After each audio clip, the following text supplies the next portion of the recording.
I'm so happy you're all here. This is something that we've hoped to do for a long time, and we're doing it, and we're super excited. The Union Rescue Mission is a very important institution in this neighborhood. This is a very interesting and important neighborhood. My lovely wife Kim is in the back. Oh, she's still. Hi, Kim. Hello. Our proper official relationship with Andy and the Union Rescue Mission started a little more than a year ago when we called the archivist Liz Maradian, who will be with us when we get back, about their archive, and they have one, and we started blogging about all these wonderful stories about the Union Rescue Mission in this neighborhood, and that's where all of this started.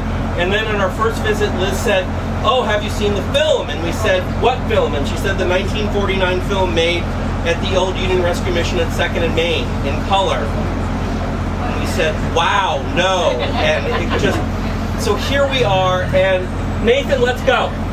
We're gonna go. Time, tide, and trolley wait for no man. Okay, so Andy, you ready?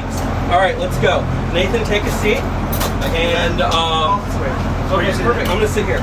Where's Kim? Hi, Kim. There's Kim. She's back there. All right. So actually, I thought about a route a lot. I was hoping we could go make a right. Nathan and I are going to talk a fair amount at the beginning of the tour. We're going to get dropped off at the lawn of City Hall. The lawn of City Hall. Oh, stop. Here comes someone. Hello. Hello. Fantastic. Oh my God. Woo. Take a seat. Wonderful to see you. Thank you. Take a seat. Alfie, scoot over. There you go. Alfie doesn't bite. Alfie's great. Nathan and I are going to talk a lot at the first part of this tour, and then Reverend Andy's going to take over a lot. We're going to be dropped off at the lawn of City Hall. The lawn of City Hall is the 100 North block of Main. The first residence, the first official building of the Union Rescue Mission was 145 North Main. Back in 1906, they bought the building in 1904. They started leasing it. So that whole block was seized through eminent domain in 1923, 1924. Yes, the bond was passed, I think, in the beginning of 23. Right. And that, of course, that whole block became City Hall. So the building where the first Union Rescue Mission was is gone. We'll talk about that block, the first building. We'll talk about, then we'll walk a block down to 2nd and Main to the parking lot that is the former location of their second location, 226 South Main, which is a really interesting building. I have my tablet, so we have photos, so don't worry. We're going to try and keep everyone focused. 226 South Main was the home of the Union Rescue Mission from 1926 to 1994. In 1994, they moved to their current location. And Andy, I'm going to remind you to tell us the great story about the family that went to St. Vibiana's that dropped their... Yeah, we've got some great stories. So this tour is... We're going to cover a lot of ground. And then from 2nd and Main, we're going to walk to 3rd and San Pedro via 2nd in Los Angeles. We're going to talk about the Gospel Wagon, which was an early form of outreach for the Union Rescue Mission back in the 1890s, in the early teens. We're going to talk about Mother Benton, who met her husband, Arthur Benton, while she was playing the tambourine for the URM at 2nd in Los Angeles in 1907. So a love story. We like love stories. And then we'll get to Azusa Street, Azusa and San Pedro, which is basically 3rd and San Pedro. And at that point, we're going to start to shift the balance, and Reverend Andy's going to talk a little bit more. We're talking about the Azusa Street Revival in 1906. I have the date written down, don't worry. Thank you. Azusa Street, April 1906. We'll talk about the Azusa Street Revival. We'll talk about Lyman Stewart, president of Union Oil, who obviously had a lot to do with the founding of the Union Rescue Mission, and obviously was one of the was one of the founders of Biola University. And we'll talk a little about Biola and the URM. And at that point, we're going to start walking back. And Reverend Andy, we're hoping at that point you can talk a fair amount about your work in this community and the community today. So we'll go from this telescoping view from 121 years in the past at 1st and Main to today at 3rd and San Pedro to 6th and San Pedro. And we're passing on our right. We're passing the old Pacific Electric building. This giant brick building used to be the Pacific Electric station, where all the red cars came out of. So that's, if you see the giant gates just a little bit behind you, that was one of the entrances for the cars. So that's why there's a giant 2-story gate there. It's now. So I guess we'll put it on the table. We'll say the G word, gentrification. We're on Main Street. Historically, Main Street, in the context of public policy for Los Angeles, Main Street is the Maginot Line. Back in the mid-1970s, there was a report that the city of Los Angeles wanted to adopt as a planning report for the plans for the city of Los Angeles. It was declared unconstitutional, so they never adopted it. But the plan said Main Street is the Maginot Line. You want to take Main Street and you want to make that an impermeable barrier. So when developers come back downtown to redevelop downtown, you want to take all the social services and all the people that are in need of advocacy for homelessness, for poverty, and you want to push them east of Main Street.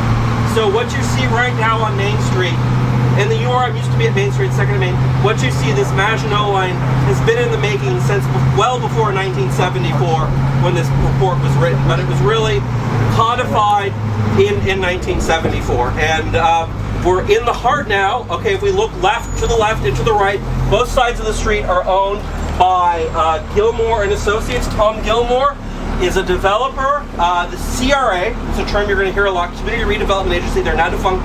Community Redevelopment Agency used to have its offices a half a block up in the Hellman building. From 1989 to 1998, they sat in their offices and they looked at all these vacant historic buildings. And they said, we ruined Bunker Hill. We decimated all the affordable housing in Skid Row 15 years earlier. We'll talk about that later. How can we get urban redevelopment right? And they said, what we need to do is we need to find a single landlord who will buy an entire city block, and we'll finance it, because we're the CRA. That's what we do. We get financing for rich developers to put in affordable housing.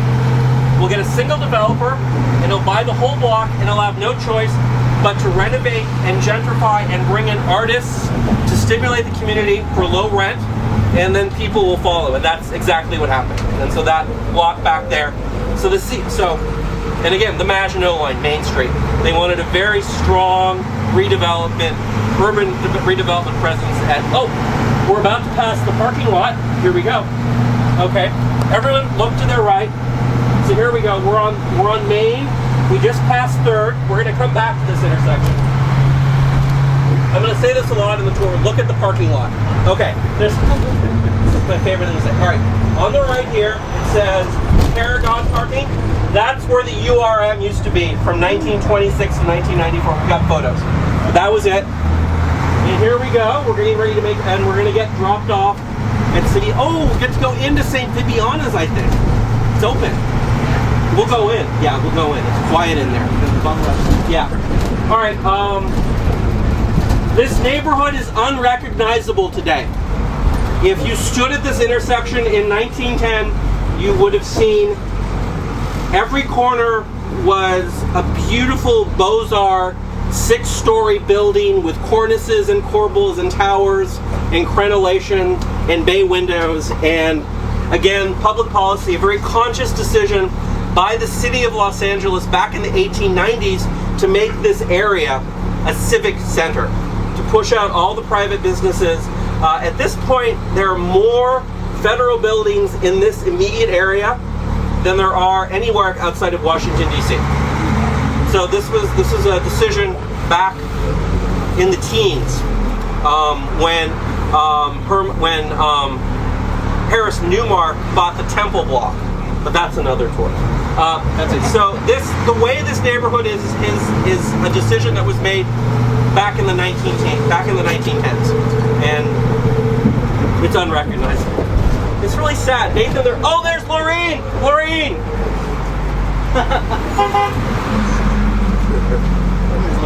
There's Lorene. Perfect.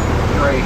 All right, let's get off the bus. We're gonna get off the bus and let's meet on the corner. Let's just get to the corner right there. Let's go. Perfect. Wow! One of LA's most notorious vaudeville houses, which I believe is called the Cinemagraph, was like just in the middle of this block. And of course, because Main Street, I mean, what we passed, and we're going to see a lot more about this when we see the movie, was of course famous for all the B-girls, all the fun palaces, the arcades, the diving bars and stuff like that. Because, you know, like any good sort of proper American city, some parts got to hit the skids, and it was right here. And as LA made its famous, inexorable, you know, march to the sea, which makes it sound kind of like Sherman or something, this became, you know, certainly the most sort of cinematically noir part of the world. But before that even happened, back in the teens, of course, when the image that I believe, well, actually, I don't know when that image is showing. Richard, what's that photo date to? This is 1896. Holy cats. So that's before the URM moved into the building in question by about 8 years. Right, 145 North Main was this wonderful Victorian spindle-worked geek-off of a thing. And it would have been just up in the middle of this block, just about, not quite the middle, but just about where the building starts. And there was just such a rich collection of hotels and bars and whatnot, you know, the famous Natick. This is the URM. Richard, was the Natick down here, or was it the Nadeau? The Natick was right there. Yeah. First in Maine. Yeah, that was a really important, it was like our first, Parkinson did the third story, and they put an elevator in 1910. right, Okay. you know, unbelievably important, and all of it completely gone. Could it all be replaced? Yeah. It's not going to happen in our lifetimes.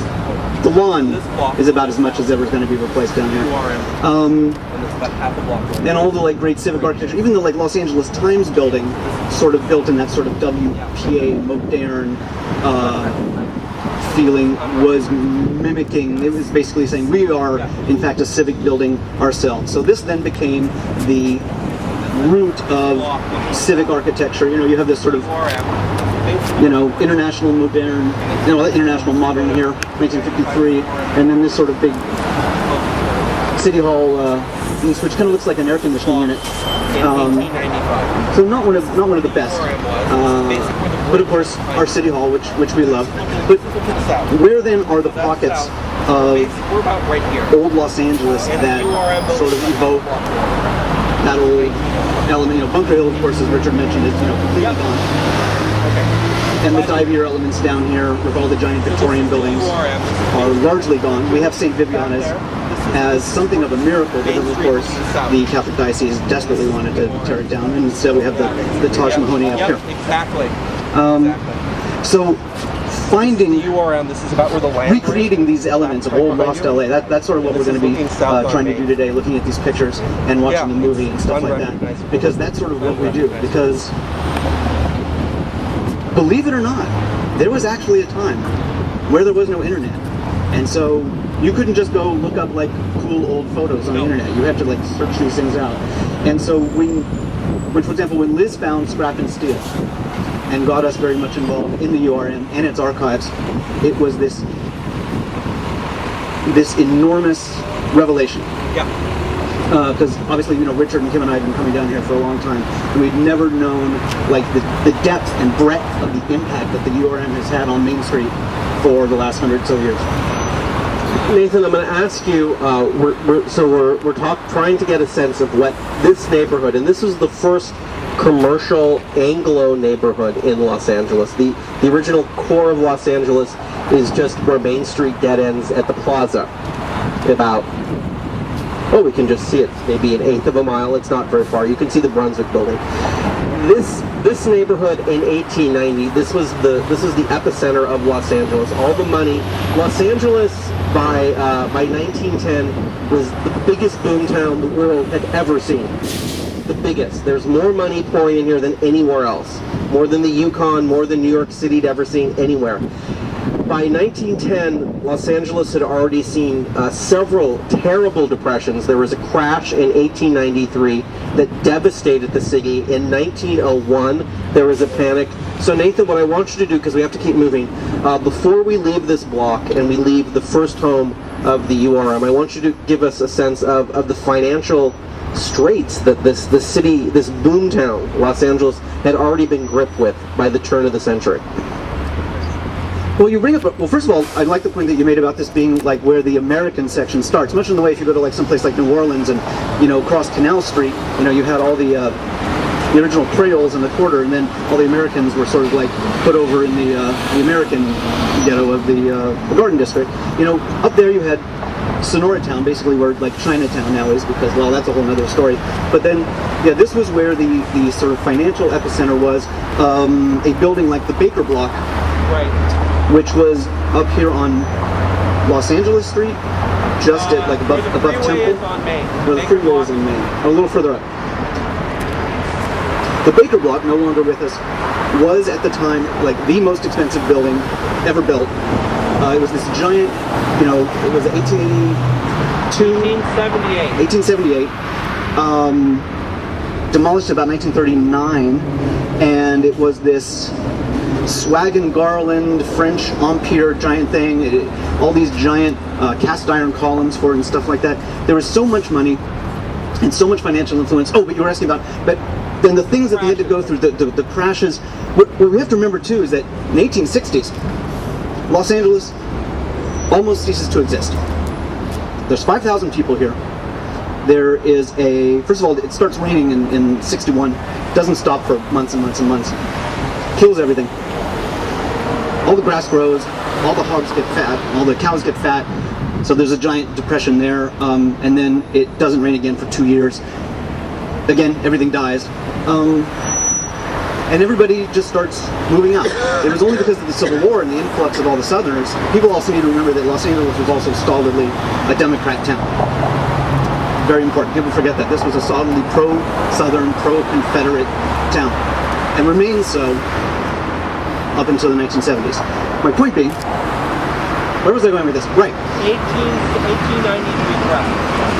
The crash of 1893 is an international panic, and it hits Los Angeles to such an extent that banks fail in 1901, but nothing quite as cinematic, again, as the fail of the banks, you know, when Temple has to go home and put a bullet in his head at the what's now the Homestead Museum. Farmers and Merchants Bank at 4th and Main was the only bank to not fail in 1893. Isaiah Salmon. And so again, and then of course the financial industries begin to move. You know, as the Wilshire, for example, starts being built up, and the financial industry starts to move. That's another tour. 1901, we're stopping. 1901, the panic of 1901, and the turning of this part of the world into, and you know, you start to have the early development of the movie industry, and then again, everybody starts moving out again. The big booms of the early 20th century were, of course, oil and the cinema and oranges. You had the Wolfskill orange groves just over here, largest orange groves in the world. You had the early cinema, so all the theaters lined up here. People think about Broadway as the theater district, which is today because that's what remains, but of course it was Main Street that was really our great theater district. But a lot of these were sort of these sketchy Nickelodeons, and you could watch like French ladies shake their things for a quarter. That's what French ladies do. Anyway. Okay, we're going to stop. We're going to move down to 2nd and Main. Before we move on, the point of this is there's more money in this 10-block square area from 1890 to 1910. There's more money pouring in here than anywhere else in the United States. They're building more buildings, and people are starting to starve. People are turning up and they're starving, and there's no way. The city has no plan to deal with this. There's no public services. There's no social outreach by the city to deal with the indigent, and even back in the 1890s this was the case. The city actually today really has no, it's the county that bears the burden, which is an interesting, but that's another tour, getting into how the county developed a welfare system and the city didn't. The last thing I want to say is, so when this block was seized by eminent domain in 1922, the decision to seize it was made back in probably around the turn of the century, 1900. And so this encroachment of seizing large tracts of land for civic buildings in this neighborhood is a long time coming. I want to answer some questions, and then I want to move on to 2nd and Main. Yes? Yeah. From 1890 and 1900, 1910, population is? Oh, we're looking at, I think we're up to 100,000 by 1900. About 100, yeah. So we've gone from 5,000 to about 100,000. So we're really, oh no, it's dying. How is that even possible? It's dying. That's okay. We'll yell. Yeah, of course, Come in close, folks.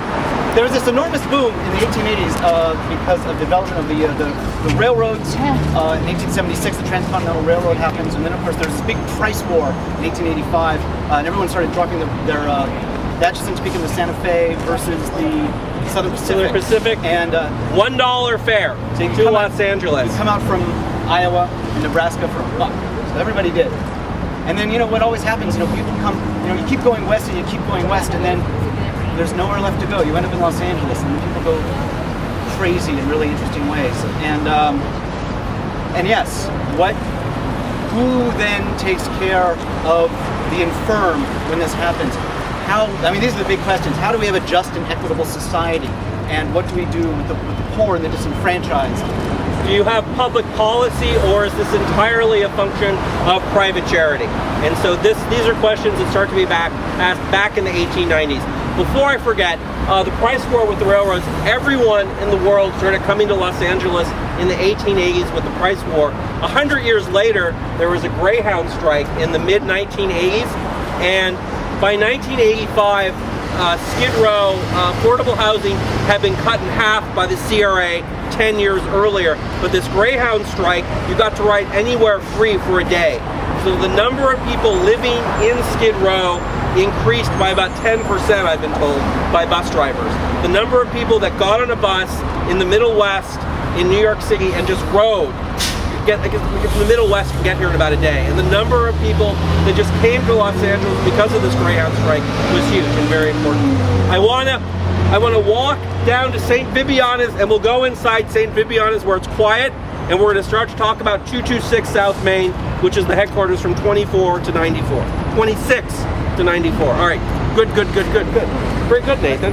And we'll pick this PA and see if it... Have anything to do with the money coming in? Oh, yeah. Okay, because if I remember correctly... Well, we're Alfie, Wyman Union Rescue Mission, Wyman Street, Ohio. Oh, okay. We're going to talk about that in Vibiana.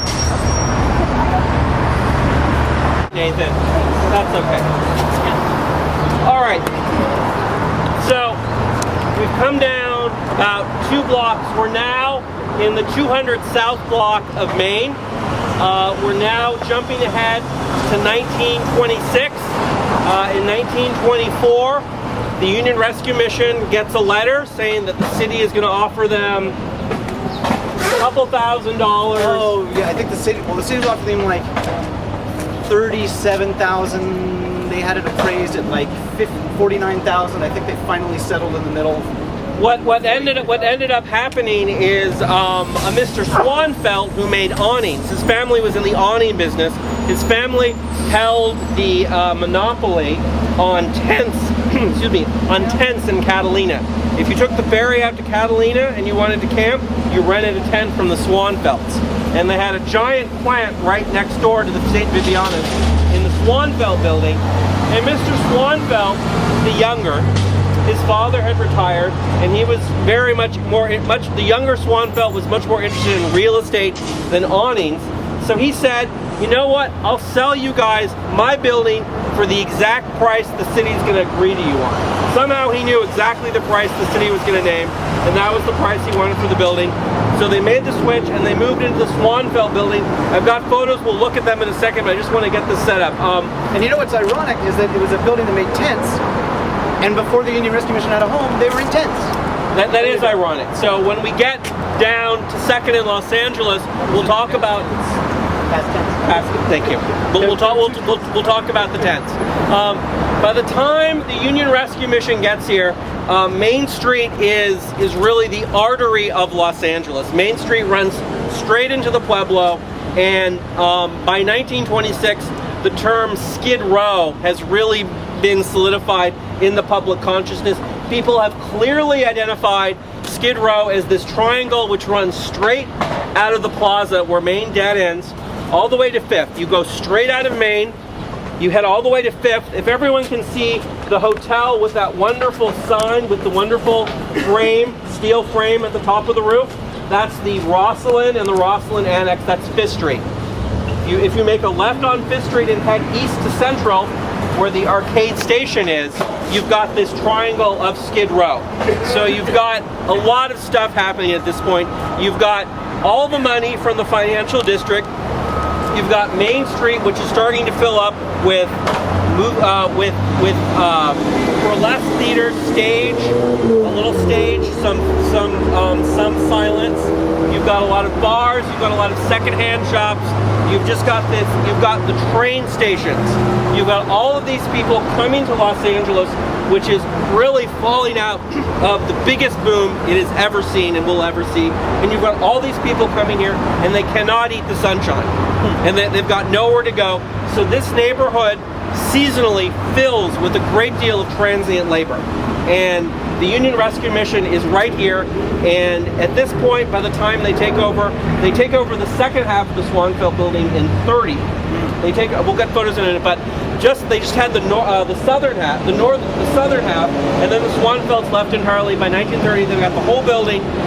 They can house, help me Andy, I think it's 400 in the dormitory? 400, so they're sleeping by 1927, 400 a night.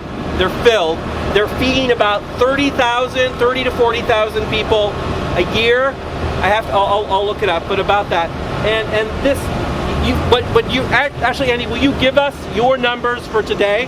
Because you've got some great numbers for today, and looking back at the we haven't even hit the Depression yet, right? This is pre-crash. To give you an idea, in the 1934 Depression, we fed 42% of the free meals in LA and 134,000 meals that year. But now we are up to around 1.4 million meals per year. And during the Depression, there was 1 million people in LA. Yep. And now there's 3.6. So even when you compare the numbers and percentages, we're doing more now than the mission did during the Great Depression. So we've got some pretty impressive numbers. We've gone from 5,000 in the 1860s to around 100, 200,000 in 1900 to a million by the time you hit 32, 33, and the Depression hits the West Coast. So this is a city that's bursting apart at the seams. Nathan, I want to show the photos. Let's talk about. Let me just show some photos really quickly. I forgot to show up before we left. I wanted to show a Thanksgiving photo from 1917 at the original 145 North Main. So this is 145 North Main, URM, Thanksgiving Day, 1917. So this is still 2 blocks up. Great photo. Yep, these are great photos. Yep, Nathan, maybe you can quickly, while I show this, talk about the Skid Row and transient labor and how Skid Row really in the 20s and 30s. For example, if you see, as Richard mentioned, those big signs on top of the Hotel Roslyn that say, I think they say like Hart Brothers in the shape of a heart. Everyone's seen them. Why do they face that way? They're on the nickel, right? You know the nickel. The nickel, I mean, that's Skid Row. Why do they face that way? Because the train stations were that way. So this is where all the single room occupancy hotels were down here. Guys would get off the train, these transient labor guys. They do whatever they did. They would pick some fruit, or they would do some little labor, make a few bucks, and then they would see these signs. They would head down here. They would try and find a good time. Whoopsie daisy. This is us. Maybe get a little action, maybe get a drink or two. And then, of course, there was a place like, we'll talk very soon, I'm sure, about, the Victory Service Club. And there's a place like the Victory Service Club, which was over here in the Rotor Block, which you'll see photos of, which is now gone, and it's also in the Scrap and Steel movie, that said, hey, we'll give you like 50 pennies, you can play our like wacky kids games, and here's a list of like nice places you can go that are clean, that are safe, and stuff like that. And that's what Fred McKee who runs that. Fred McKee runs the Victory Amusement Club across the street, Right. which becomes, so by early 1942, there's, we passed the Pacific Electric Depot back at 6th and Main. I pointed that out. By the time we enter World War II, full throttle open, you've just got a mass of servicemen coming out of that train depot every day, every hour. The South Bay is filled with bases. They come up on leave and they go to Main Street. The Union Rescue Mission is in the Swanfeld building. We'll get a photo in a minute. We've got the Swanfeld building and the Oddfellows building. They decide in early 1942 to buy the Oddfellows building so they can start a service club for servicemen.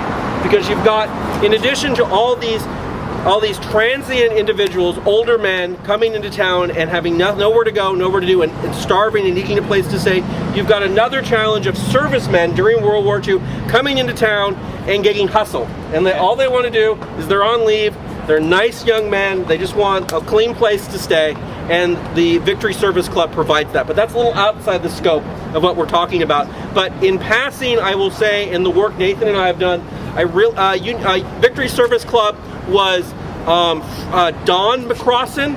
Yes, Don McCrossan was the what was his official? It was the pastor. He was the pianist and pastor of the Victory Service Club. By the time the Victory Service Club closed in 1978, 4 years after the fall of Saigon and our pulling out of Vietnam, 1 million servicemen have been through the doors. And I really think that the missing piece of matzah in the story of Skid Row is the Victory Service Club. We have no time to get into that, but I will just simply say, people that want to understand how Skid Row transitioned from a neighborhood filled mostly with transient white males in their 60s to what it is today, the Victory Service Club is this connective tissue to that transition.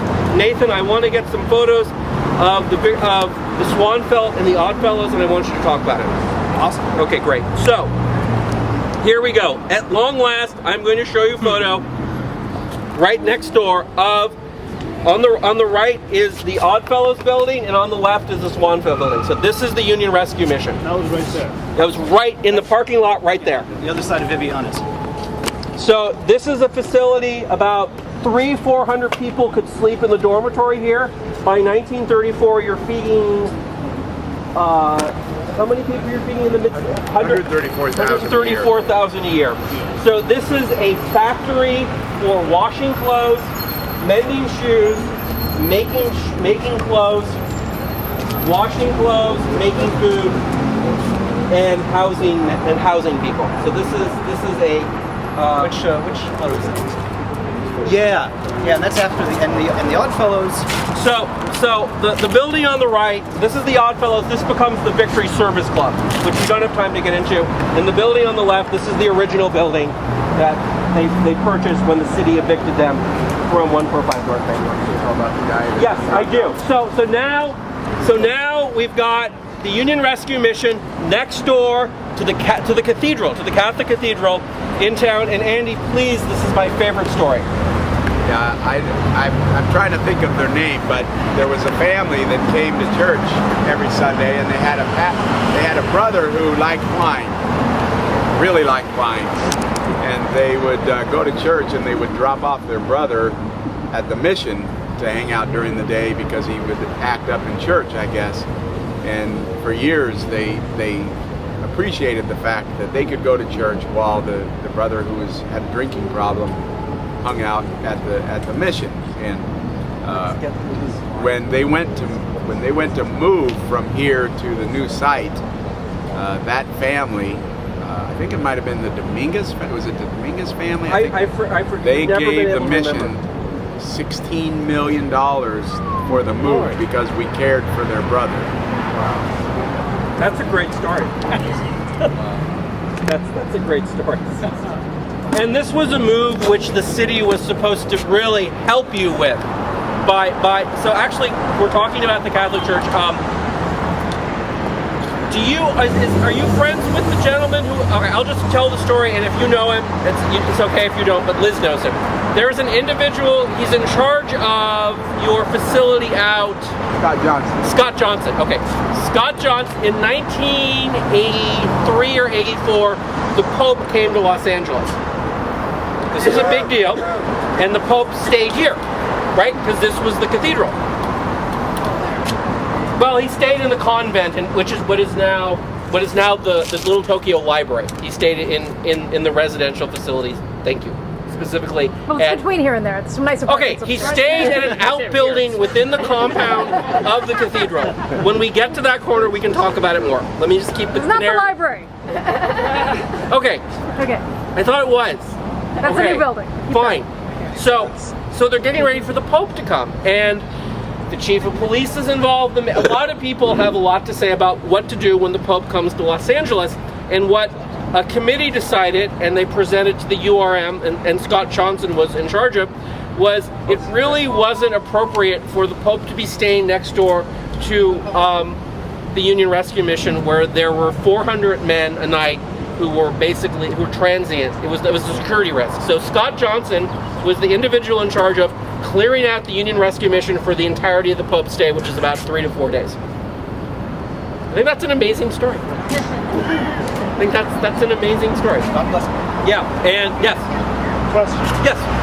Just to understand the transition of the neighborhood over time.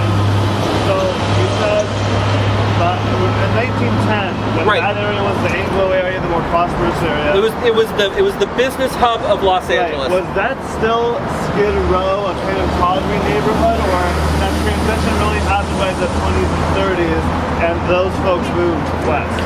Kind of, what's the arc of? We're going to get to that, Okay. but I'm going to quickly answer it. Los Angeles Street, which is one block to the east, which will be in about 10 minutes, I hope.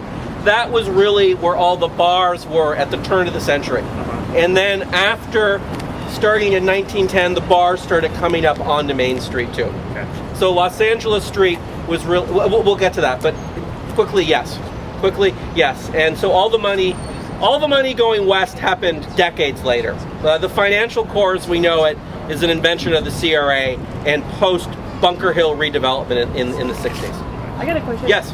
What did you do with the 300 to 400 people in your shelter? I have to ask, it was Scott Chamberlain who used to be in charge of Oak Gardens. They went up to, Liz said they went up to Oak Gardens. That's what. No, they would have been to Green Oaks Ranch, which is in Vista, California. Okay, that's 100 miles south. Okay, that's The city bussed them all. Must have had us busted. You busted them. It was your burden. The burden was on the URM to empty out your facility for 3 to 4 days. Crazy story. Thank you. Yeah, please. Are there any questions while I take a sip of water?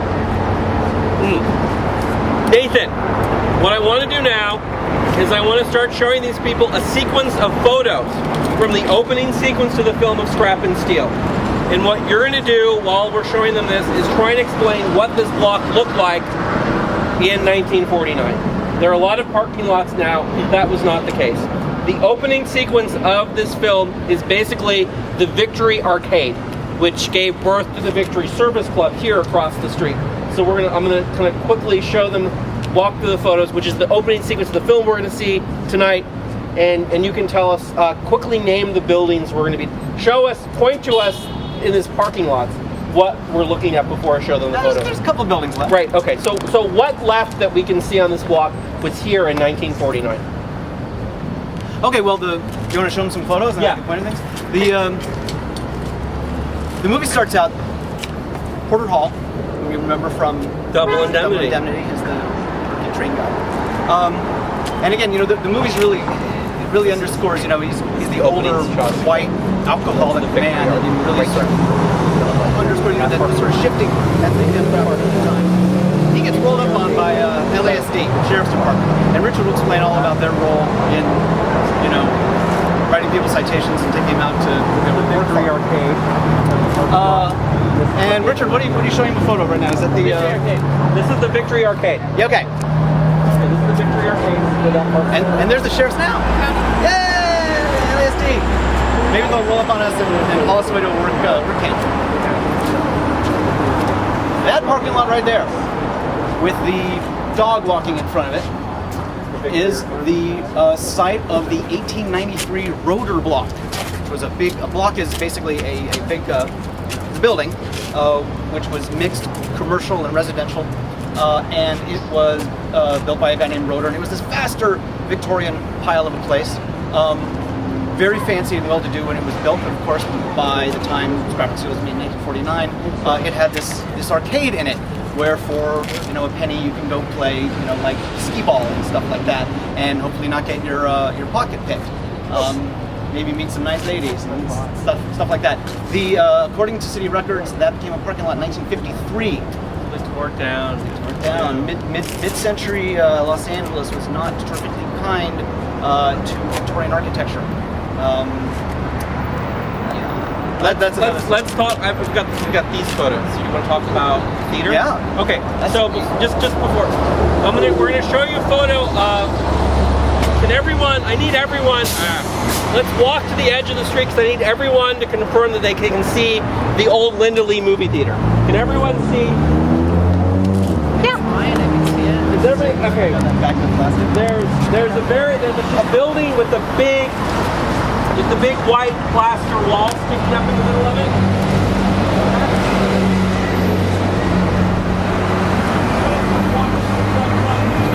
Walk out. Just there. Later becomes, I think, the Civic Theater, which it is. Is it the Civic in the? Yeah, I got it. Yeah, it's Civic, and then becomes the Aztec, aka the Azteca. This is Nathan. Let's try this. Okay. Wow. So the Arrow Theater is right there, 251, that big white building. Arrow Theater becomes the Civic, becomes the Azteca, and becomes the Linda Lee. Shows Japanese pictures for many a year, and then goes through this rather odd remodel, about which I do not know what to say. There's nothing to say about the remodel. Nothing to say about it. Less said the better. The two buildings next to it No Aid Weirdo Rippers, and I don't know what to say about that either, and the Jalisco Bar are also vintage. I believe they date to about 1905, and they are seen in the picture you're looking at. That's the Victory Cafe, and you can see the little bottom part there is the same doors, same pinched in. Yeah. Wow. Victory Cafe. That building is the new Jalisco. Is the Victory Cafe. The new Jalisco is the Victory Cafe. Called No Age. They've had that painted there for an album. Is that who's been there now? Because I watched the movie there a year ago about Skid Row. Oh, no kidding. In the theater. So what's interesting to note is the man that owned the Victory Arcade, which inspired the Victory Service Club, also owned the Victory Cafe. So he owned a lot of property on this block. Nathan, what about this two-story building and at the corner? The building down there at the end also dates to 1905 and was a 5 or 6 story building. Interestingly, if you go into that, I almost think we should, but someday you should go in there. You should go right in that corner that's open. Wonderful tile on the floor, big soaring arcade inside, great, I think it's got a tin ceiling and Corinthian columns. It's a gym now of some sort. I believe they removed a lot of its outside CrossFit gym, but I believe it used to be a cafeteria. Yeah, this is Levy's cafeteria. It's still we've got this. Oh, that's a great photo. So tell me, okay, so what are they about to look at? So what you're going to look at right now. Goodbye. What you're about to look at right now is if you were standing just about there and you're looking up here. Testing. Oh, it's gone. Sorry. Okay. I got a big voice. Okay, so this is and you're looking up here. So you're going to see the aforementioned rotor block. This is the block. Now the parking lot. And then you'll see the theater. You'll see these two buildings and the two smaller buildings. That parking lot, according to city records, became a parking lot in 1971. Of course, we all know what happened in 1971. The earthquake! Yay! Silmar! Which earthquakes are every developer's dream, apparently, especially if you want to develop parking lots. Because they get to say, hooray!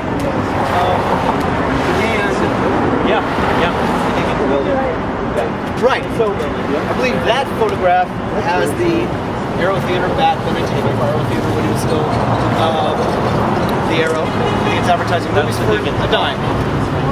Highway robbery.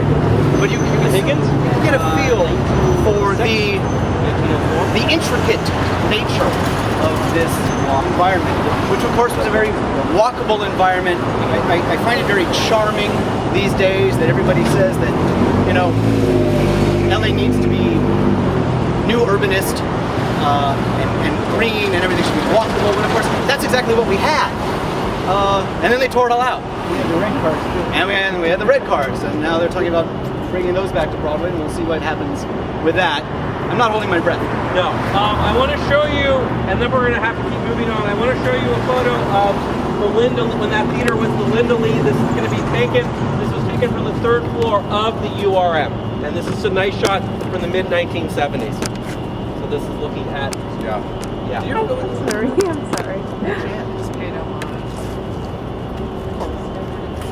taken from the 3rd floor of the URM. And of course, at the very end of the block is the John Parkinson Higgins building from 1905. One of the great early 1905, thank you. steel reinforced skyscrapers. Falling apart because it had a really terrible restoration. Nathan, we have to keep moving. We need to walk over to 2nd and Los Angeles. We need to talk about the gospel wagons in the days before they moved into 145 North Main. We have to talk about the anti-speech ordinances which were passed back in 1907, 1908, which the saloon owners on Los Angeles Street supported. We have a lot. We have to talk about Mother Benton, and we have to keep moving. We still have a couple of photos of that. When we get up there, yeah. All right. So let's, Nathan, you're going to lead the way. We're just going to walk around the block and get to 1st and Los Angeles. Perfect. And Nathan, can you please pass this around, and I'm going to talk about this intersection. This is a photo of the intersection of 1st and Los Angeles in 1904? 1914. Very good. All right. So I was asked earlier about Main Street and the nature of this neighborhood. Los Angeles Street, at the turn of the last century, all the saloons were on this street. And it was only between 1910 and 1900 and 1910 that the saloons started to move farther west to Main Street. All right. In 1907, in 1907, the Union Rescue Mission has been at 145 North Main. They purchased the building that year in 1907. In 1904, 1905, they start renting the building. So between 1904 and its inception as Pacific Rescue Mission in 1891, there are several different headquarters that we don't understand too well, but for the better part of this nomadic period between 1891 and 1906, a great deal of time was spent at this intersection in a canvas tent. So perfect. And then, show this. So since we're talking about the mission doing its job in a canvas tent, the outreach was through the photo we're showing you, the gospel wagon. So the way that in those days you used to bring people in and get them to listen to the gospel and try and save their lives, a big part of that outreach was singing in the street. And Mother Benton, whom you'll see in the film and who I will talk about and show you a photo of in a second, Mother Benton was standing at this corner in 1907. She had her tambourine and she was marching around with the gospel wagon, singing gospel hymns.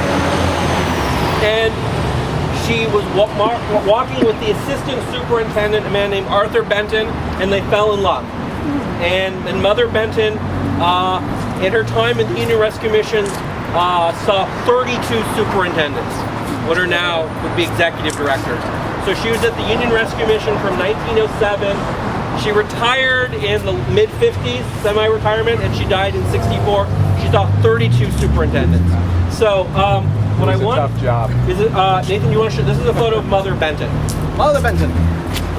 Andy, Benton, everyone. would you like to read one of the testimonials, or would you like me to read them? I just have some testimonials from the 1910 newsletter. They're, Go ahead. I'll read them. Okay, perfect. So, before I get to the testimonials, I mentioned ordinances. So, in 1907, you had a lot of outreach here. The Union Rescue Mission, the Salvation Army, there was a lot of activity down. Women's Christian temperance was something that was really coming into its own in this city.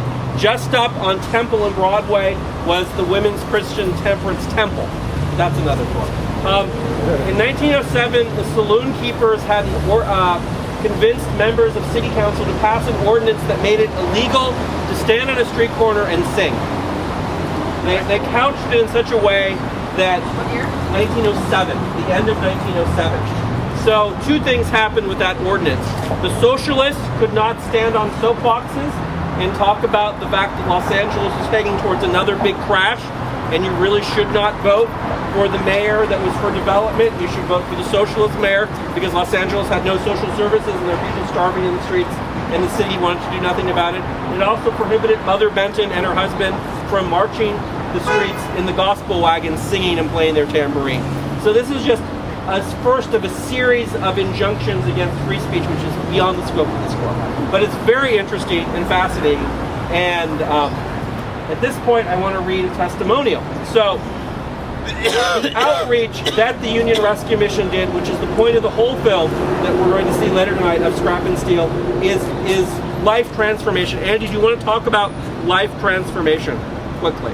Yeah, it's the key to our mission is to have people go. People think we're just three hots in a cot, but that's not what we do. We have a intensive life transformation program that's 400 hours in the learning center, 40 hours of one-on-one counseling with a chaplain, classes on overcoming addiction, overcoming anger, dealing with grief and loss, Bible classes, chapel services, PE even, so that the guys work out and get in shape, and they all boo the coach when they graduate. They cheer the chaplains, but they boo the coach. But it's an intensive one-year recovery program from alcohol and drugs, and that's the focus of what we do. In fact, now we say we're all about life transformation first, then a job, and then finding a home. That's what we think is the best solution to homelessness. The world's going another direction, just housing people in their current condition, whatever they're doing, but that's not what we do. We focus on life transformation. Let's stay on that for a second. So this whole tour covers a lot of things which really could be 3-hour tours in and of themselves.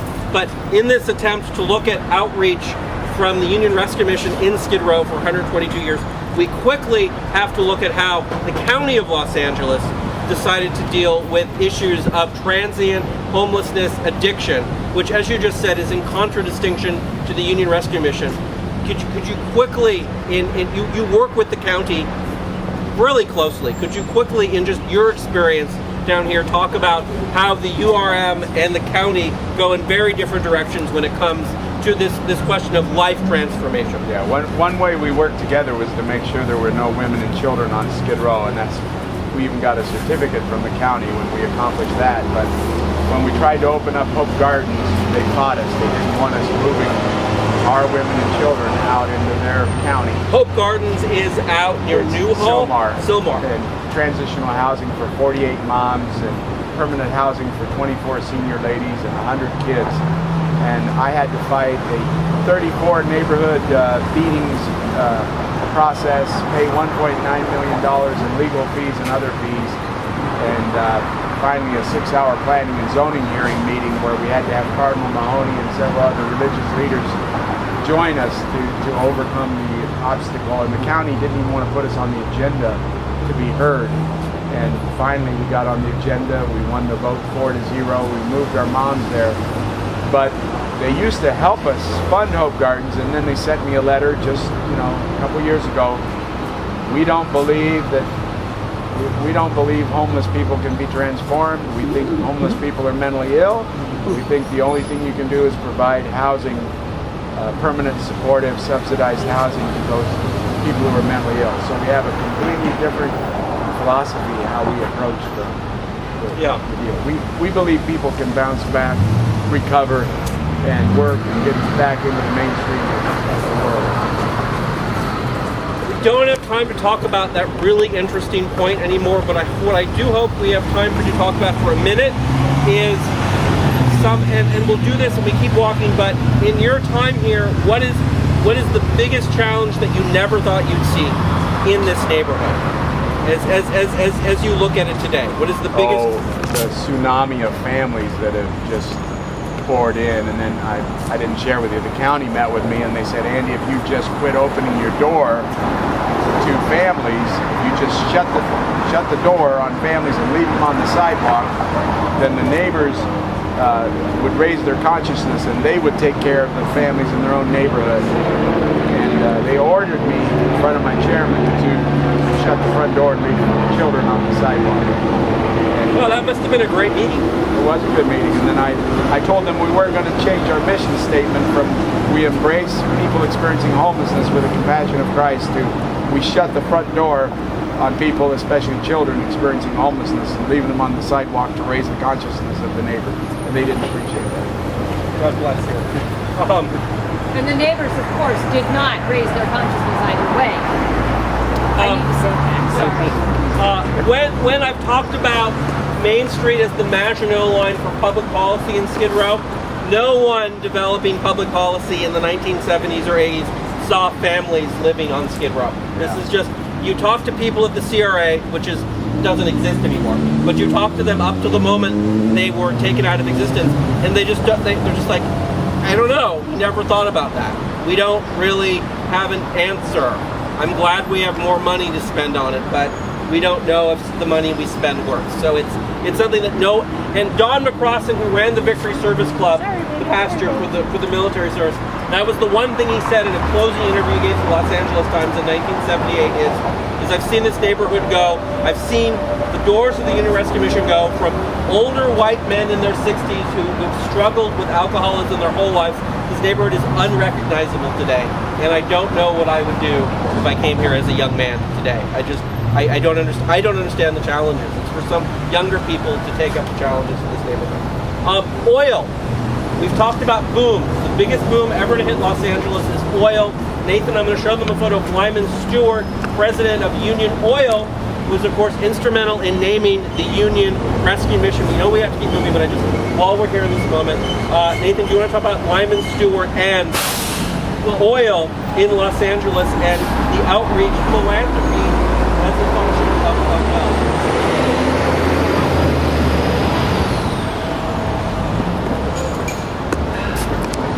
You know, you tell people this sort of stuff and you just don't believe it. Once upon a time, 1%. Well, first of all, they had really big beards and silk top hats, and all they did, they built libraries and did great things. I don't have a photo of Lyman Stewart, I'm sorry. Lyman Stewart, not only was Lyman Stewart, well, you all know the history of Los Angeles. It's an oil town. Oil built this town. It's a guy named Doheny. He's got basically a sharp stick. And over there, the other side of town, over here, the Los Angeles oil field, 1892, stuck the stick in the ground, because, everyone knew there was, this tar seeps and stuff like that. That's really what made this town what it is, but we saved it. And Lyman Stewart, Union Oil, as opposed to something that's Standard. We don't like Standard, because they're a bunch of northerners. Union Oil, great Los Angeles institution.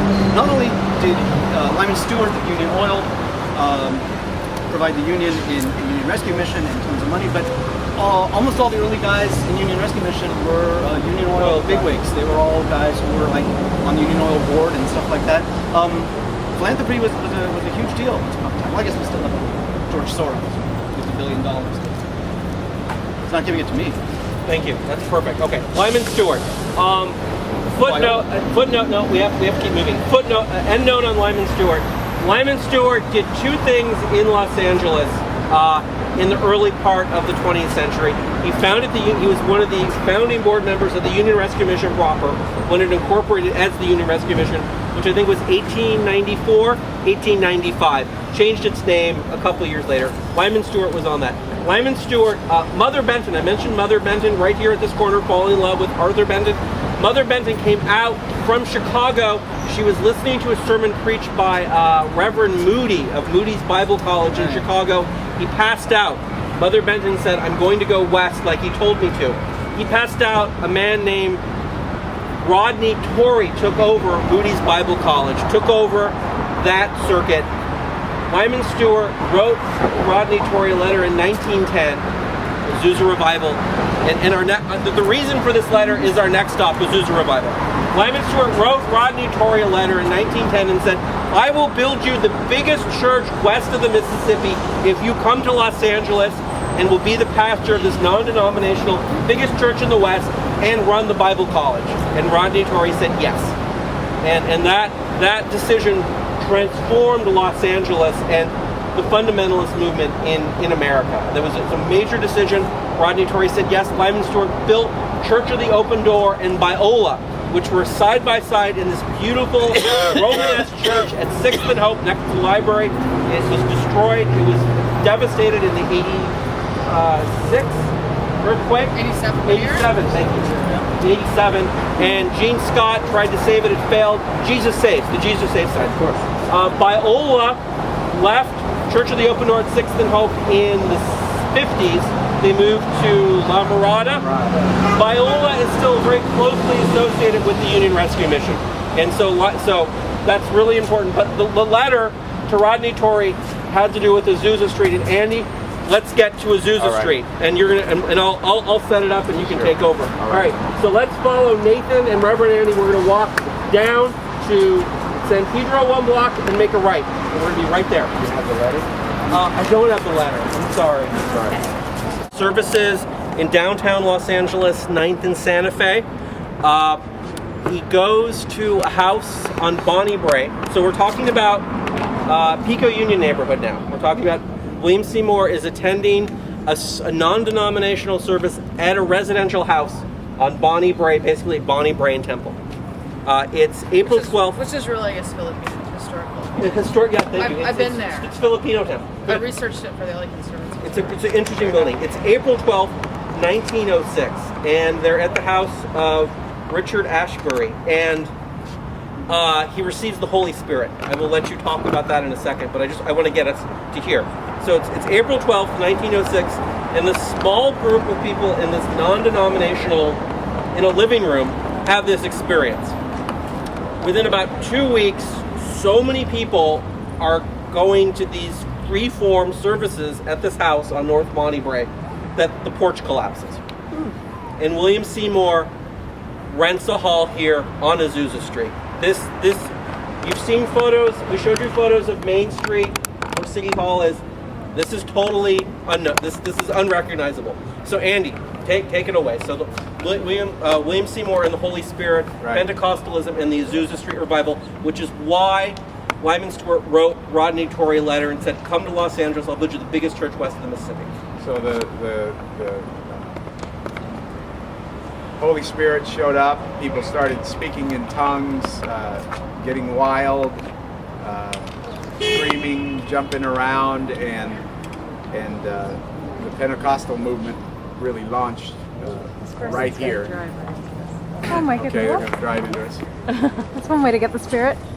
Yeah. And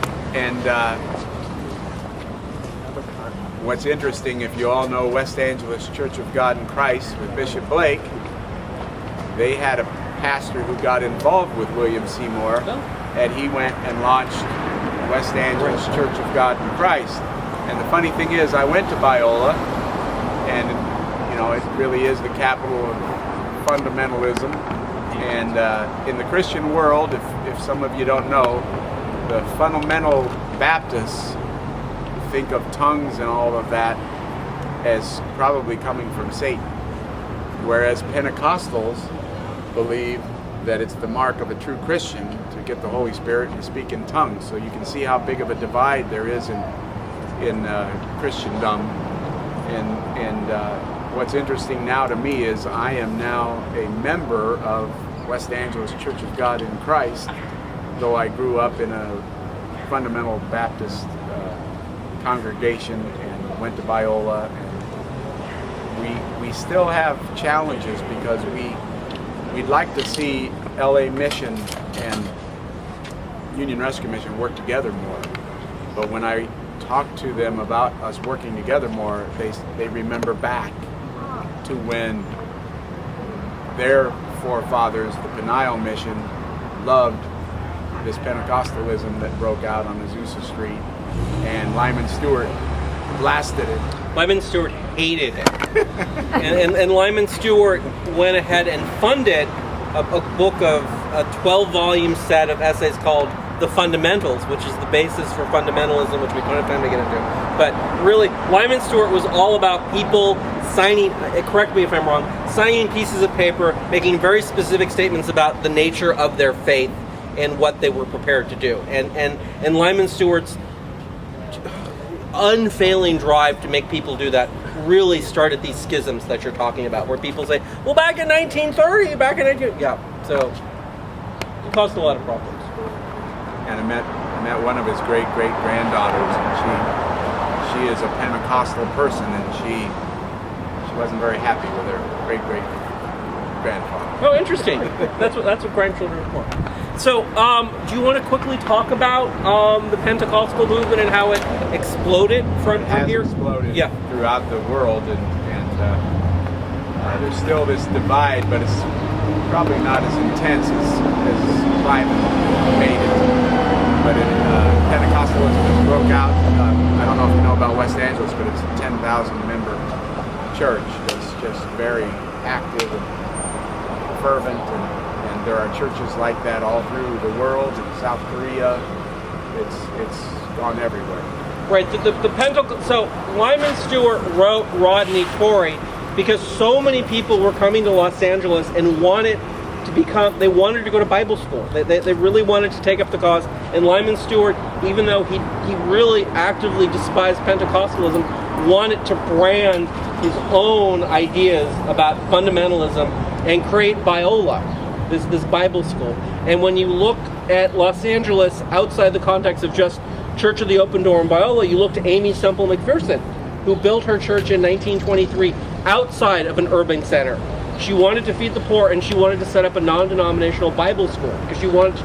The Bible school wasn't non-denominational, but her church was non-denominational, and she wanted to start a Bible school. So everyone was coming to Los Angeles to start Bible schools, and what happened right here is really the birth of that, and a great deal of public policy and public opinion and the mores of Los Angeles really come from this street right here.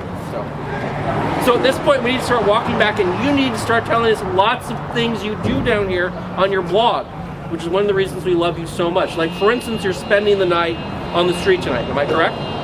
Do you want to tell us about that for a minute? Yeah, a couple times a year, I like to spend time out to see what everybody's experiencing. And the first time I did it alone, which was a bad idea. And had to probably stop about 5 rapes and break up several fights.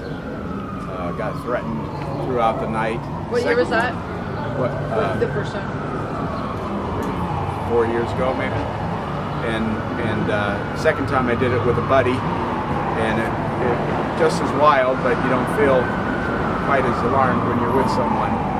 And then a few months ago, I did it with a 14-year-old on his birthday. The guy that walked across America to raise money for homelessness wanted to spend the night on Skid Row on his birthday. Zach Bonner.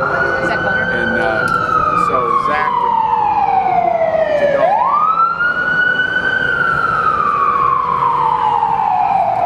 And 2 older guys, 17 and 19. And tonight I'm doing it with Fuller seminary students who wanted to experience the streets. But you never know what is going to happen. But it's an impossible to sleep. I have not slept a wink in the nights that I've done it. And the biggest reason I don't sleep is because the rats that are this big crawling across people while they're sleeping make me not want to sleep. How about the executive directors of other shelters? Are they sleeping out there with you? Have you ever invited somebody, say, hey, come join me in one of these sleep outs? No, I need to do that, but I think they would say, you're crazy. you don't invite the neighbors so the consciousness can be Right. raised. Yeah, from the neighboring shelters, from the other cities. Yeah. Well, yeah, but there's too much NIMBY. They don't want it in their backyard. They don't want to have to deal with it. That's a great one. I'll ask the other missionaries. Tying it all together, when we were waiting for the bus, I saw a lot of kids, tons of kids. I don't know if you all saw them with I assume their families and stuff. So at night, I don't know if they're coming to the rescue mission just for services and then they go back to other neighborhoods. But No, they're at living night, there. they live on the streets with everyone else. No, or? they live in They the live mission. it. They live in the 100 kids live in the mission with about 50 families. Got it. And they live in the mission. Okay. We've made sure there's no kids on the street. The county and I have worked together to make sure of that. And they're bused to, what, 9th Street? All kinds. No, 9th Street's getting renovated, so they're bussed all over the city right now. But they go to Central City Community Church for tutoring after school. They go to school on wheels, and then they're probably coming back to the mission. But Is 9th Street the school they normally go to? Is it here or is it like? yeah, it's just over right here. over there. I want to keep us moving. We want to stop at one last thing. I want to start keep moving. Every block I want you to say something else. But before we go, will you explain to us, Andy, what the term carrying the banner is? Where you walk all night. You don't sleep. You walk all night. Yeah, because I can't sleep. Right. That's so yeah. That's Will you be that's what- tweeting? Can we follow your activities? I tweet about everything I see. Okay. Perfect. All right. Well, let's try and get to 4th Street, and then we'll have you talk about something else. A lot of people off of Skid Row. 2005, 2006, Steve Lopez wrote Life on the Streets. Brought a lot of public attention. It brought the Safer Cities Initiative, 50 officers. We did a lot of outreach. We added beds, we added services, and we went from 2,000 people on the streets to 600. And I think the prolonged recession and people being let out of prison without services and the Home for Good movement, in just my opinion, shutting down shelters and transitional housing around the county caused the numbers to start creeping up again. But then the police, I think, they maybe overstepped a little bit, even though I support them. They packed up some people's belongings and destroyed them rather than keeping them safely for them. And went before a judge. The LA Can activists took it before a judge, and the pendulum, instead of going to compromise the middle ground, went all the other way. The federal judge in Pasadena, I think it's Judge Gutierrez, he said you can't pick up anybody's belongings, and it's been stretched through. You can't pick up belongings, you can't pick up stuff that's been left behind, you can't even clean up garbage. And so now the stuff just keeps piling high among human waste, and now the numbers of people has increased, the crime has increased, the violence has increased, and now we're back up to 1,700 or 1,800 people again on the streets. And the police, because they were, the ruling by the federal judge caused them to back off. And I told them for a while they were just policing by megaphone and police car. Now they seem to be wanting to pick it up again and try to corral it, but I think the judge has kind of tied their hands. I was thinking about going to his house in Pasadena and camping out on his sidewalk, but I probably wouldn't last. You know that the courthouse, the appellate courthouse, used to be a hotel, and at one time it was Army House. So maybe we could just occupy the courthouse. Great. It's right on the Arroyo. It's got a beautiful view. Beautiful. It was a resort hotel. There was housing. Is AB 109 affecting you guys yet, or that's where they're releasing people to the county? Yeah, and that then, is. So the numbers are affecting increasing. us. Okay. No, Lorraine, can you explain to everyone Okay, so what AB 109 that's all is? shorthand. Basically, AB 109 was passed, I think, less than a year ago, and that's some state prisoners are now going to be housed in county jails for years, and then when they get released, they won't have any parole. They can kind of do what they want if they want to. They don't have to report to anyone. They can go like straight to go use drugs or do whatever they want. So I would imagine it would See big affect guys things. with rippling muscles and lots of tattoos lost on Skid Row with That's a little AB fear in 109 their eye. guys, That's yeah. who that is. Because the advantage to, not everyone wants to like deal with things like parole, but the advantage to it is at least you're offered some sort of services with parole, whereas otherwise you might have to seek it out at places like the URM, and if you don't have the wherewithal or you're too bombed to do it, parole also at least try to like steer you in the right direction, but this is a really bad public policy. Like it's going as a decision. social worker, having a good or even a decent parole officer makes dealing with somebody on parole, somebody that transition, just hit the street, that right. 1 year transition of them going Right. from prison to a shelter, maybe Right. to housing, whatever. Having a good or even decent parole agent that might come out and do some testing, that might come out and Right. try to help when you need help. Thanks. Really, So really, what really percentage saves. of these homeless people out here are actually ex-convicts? Many. Most. Half? I mean, most of them can lot get of them are misdemeanor. in and out I mean, all day. most of them are probably felons, but you can get a misdemeanor just from sleeping on the street. So it's a it's a status offense, but it's you have to pay money, then you end up in jail for a lot. It's a problem. What percentage, if we know, of the homeless people actually go to the Union Rescue Mission or the other mission for some type of, any type of service? Is it a small percentage? Probably a medium percentage of people seeking services, and the rest not. Yeah.